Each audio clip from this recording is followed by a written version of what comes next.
안녕하세요. 울산 아이누리 한의원 원장입니다. 오늘 촬영할 유튜브 동영상은 만성신부전증, 신장투석 예방입니다. 그 예방 방법의 하나로 감기약, 소염제, 진통제, 해열제, 영어로는 엔세이드라고 하는데요. 이런 약들의 남용을 주의해달라는 얘기입니다. 그 아래에 있는 뉴스 캡처 화면이 이제 제목이 나도 모르게 콩팥 망가뜨리는 습관 4가지라고 해서 그 4가지 중에 하나로서도 마찬가지 진통제 남용을 얘기를 하고 있습니다. 그러면 이와 관련돼서 오늘 방송을 촬영을 하도록 하겠습니다. 그 아래에 있는 사진은 페이스북 창업자인 마크 주커버그가 2017년 5월 하버드 졸업식 이렇게 축사를 하는 사진입니다. 그 축사 내용 중에서 일부를 같이 볼 건데요. 오늘날 우리는 애초에 질병에 걸리지 않도록 하는 예방법을 찾는 것보다 질병에 걸리고 나서 치료를 하는 분야에 50배나 많은 전문가가 일하고 있습니다. 이것은 말이 안 되죠. 우리가 바꿀 수 있습니다. 어떻게 보면 오늘 촬영을 하는 저희 유튜브 내용과 저 마크 주커버의 축사도 꽤 많이 비슷하기 때문에 제가 저 부분 인용을 했습니다. 무슨 얘기냐고 하면 만성신부전증이라든지 그리고 훨씬 더 신부전증이 심해서 이렇게 투석까지 해야 될 정도로 그때 대해서 치료 방법을 찾기보다는 당연히 그 전에 예방을 할 수 있다면 만성신부전증이든 투석이든 예방을 할 수 있다면 예방이 가장 최선의 치료 방법이란 거죠. 그리고 예방법으로서는 질병의 발병 원인이나 요인을 제거하는 것이 예방법이 될 수 있습니다. 그러면 이렇게 소염제, 진통제, 해열제 모두 같은 약인데요. 이런 소염제가 신장을 손상시켜서 단백뇨라든지 신부전을 유발한다는 것은 의학 교과서, 양리학 교과서에 적힌 가장 기본적인 내용들입니다. 그 아래에 있는 사진이 양리학 교과서 내용인데요. 그럼 그 중에서도 핵심적인 부분만 이렇게 제가 행간편을 밑에 쳐놨는데 같이 보도록 하면 모든 엔세이드, 이제 소염 진통제라고 합니다. 모든 엔세이드는 위장을 자극하여 위장관 궤양과 출혈을 유발하고 이 계통의 모든 약물에서 신장 독성이 관찰되며 또한 어느 엔세이드든지 간독성을 유발한다고 얘기를 하고 있습니다. 그러니까 이거는 모든 소염 진통제에 공통적으로 해당되는 사항입니다. 그러니까 위장관의 궤양이나 출혈도 유발하고 신장 독성을 유발하고 마찬가지 간독성도 유발한다는 것은 가장 기본적인 소염 진통 해열제의 좀 공통적인 부작용이고요.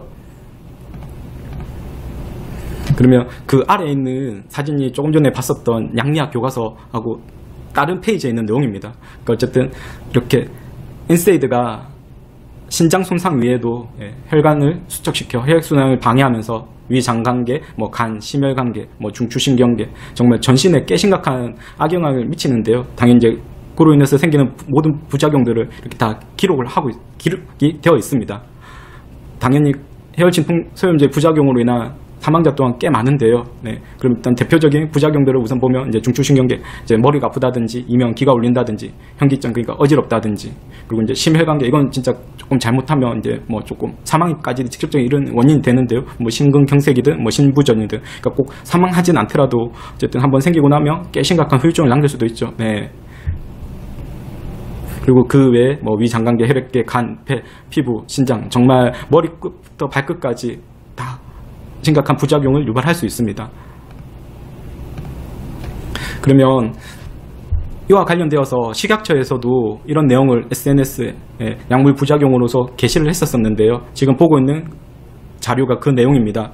그 중에서도 이제 해열 진통소염제라든지 항정신병제 이제 저 두 약에 대한 내용인데요. 그럼 오늘 주로 얘기할 해열 진통소염제 부분만 보면 어차피 저 내용은 앞에서 본 양리학 교과서에 있는 내용과 똑같습니다. 그러니까 이제 위장관계에 영향을 미쳐서 소화불량, 궤양, 출혈이 발생할 수 있으며 신장 기능을 저하시켜 부종, 혈압을 상승시킨다든지 신부전이 발생할 수 있다고 얘기를 하고 있고요. 그리고 마찬가지 고혈압 환자는 혈압이 상승할 수 있으니 주의가 필요하다고 얘기를 하고 있습니다. 지금 보고 있는 뉴스는 아마 여러분들도 포털 사이트나 아니면 유튜브에서 저 제목만 검색하시면 다 보실 수 있고요. 진통소염제 주의, 심근경색, 뇌졸중 위험을 30% 정도 올린다는 2015년, 그러니까 지금부터 6년 전에 이미 발표된 뉴스입니다.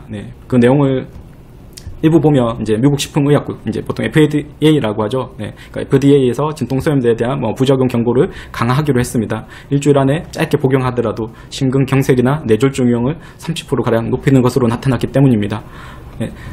관심 있으신 분은 저 뉴스 한번 검색하셔서 꼭 보시길 추천합니다.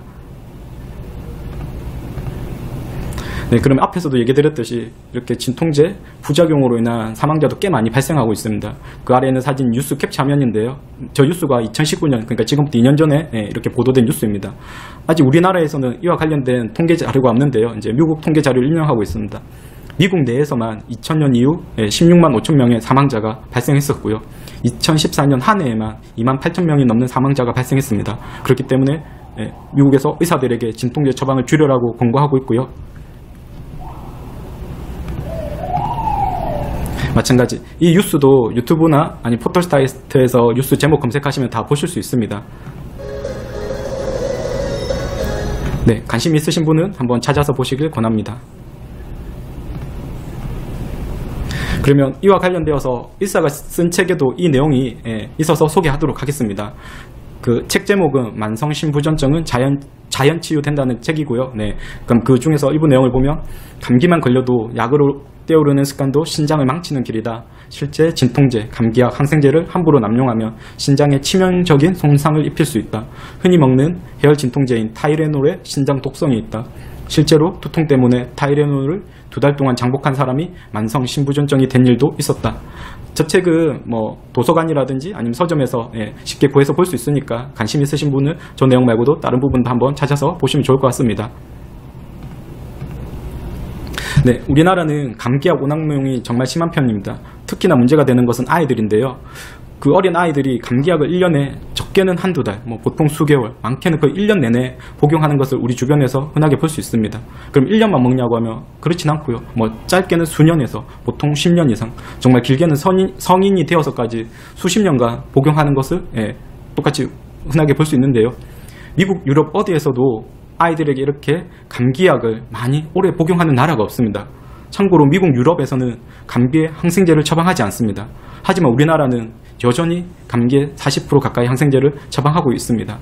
그 아래에 있는 두 사진이 저희 환자가 이렇게 가까운 병원에서 진료를 보고 받은 처방전인데요. 위에 있는 사진은 만 2세 남자아이가 받은 감기약 처방전입니다. 저기에 제가 체크해 놓은 게 해열 진통제인데요. 이렇게 그 감기약 처방전 안에 해열 진통제가 2종류나 중복 처방이 되어 있고요. 그 아래에 있는 처방전은 돌전아이입니다. 정확하게 5개월 아이의 감기 처방전입니다. 그 만 5개월 아이의 감기 처방전에도 저렇게 소염 진통제가 처방이 되어 있습니다.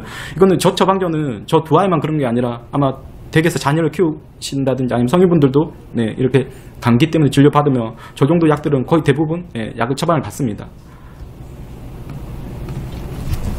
그리고 지금 보고 있는 처방전도 마찬가지. 위에 있는 처방전은 만 6세 여자아이의 감기 처방전인데요. 마찬가지 저 아이도 해열 진통제가 2종류나 중복 처방이 되어 있고요. 그리고 그 아래에 있는 처방전은 만 67세 조금 나이가 있으신 성인 남성 비염으로 인해서 이비인후과 진료하고 보고 받은 처방전입니다. 저기도 빨간 박스 안에 있는 약이 소염 진통제입니다. 그러니까 정말 우리나라에서는 돌전 아이들이든 아니면 저렇게 뭐 꽤 나이가 많으신 분이든 당연히 뭐 10대, 20대, 30대 이런 분들도 감기든 비염이든 소아과, 내과, 이비인후과에서 진료를 보면 거의 최소 한 종류에서 많게는 2종류의 이런 진통소염제를 항상 처방을 받아서 보통 복용을 하게 됩니다. 그러면 이렇게 진통제가 신장을 손상시킨다는 내용은 이렇게 포털 사이트에서 제목 검색하시면 꽤 부와 관련된 많은 의학 뉴스들을 볼 수 있는데요. 지금 보고 있는 뉴스도 그 뉴스 중에 한 내용입니다. 뉴스 제목이 나도 모르게 콩팥을 망가뜨리는 습관 해가지고 4가지를 얘기하고 있는데요. 그럼 그 중에서 일부 내용만 보면 진통제를 과도하게 먹으면 콩팥에 무리가 가면서 이제 신장 기능이 떨어진다. 진통제의 과도 복용은 말기 신부전의 주 원인인 투석 환자의 증가까지 영향을 미칠 수 있다. 네, 조금 전에 본 뉴스고요. 뭐 저 뉴스도 포털 사이트에서 뉴스 제목 검색하시면 남은 전문들 다 보실 수 있으니까 관심 있으신 분은 한번 찾아서 보시길 권합니다.